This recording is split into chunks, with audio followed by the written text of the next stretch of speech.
పూనాలోని భీమశంకర ఆలయంలో ఒక సాధువును గాడ్గిల్ అనునతడు దర్శిస్తూ ఉండేవాడు. నమస్కారం గురుజీ. ఆయుష్మన్ భవ పుత్ర.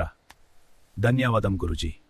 న్యాయాన ఎంతో కాలం మమ్మల్ని సేవిస్తున్నావు, నీకు మెలిచేదలిచాను. షిర్దీ సాయి సమర్థుల దర్శనం చెయ్యి, నీకు శుభం కలుగుతుని.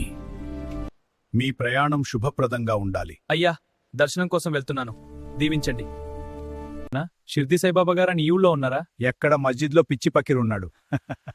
అతడు సంశయిస్తూనే బాబా దగ్గరికి వెళ్ళాడు.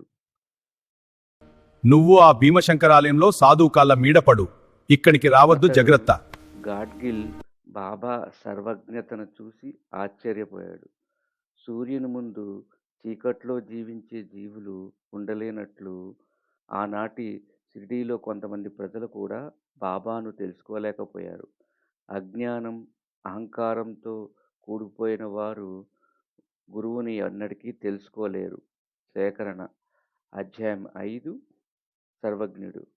ఓం సాయి, శ్రీ సాయి, జై జై సాయి, జై సాయి మాస్టర్. గురువారం శుభాకాంక్షలు.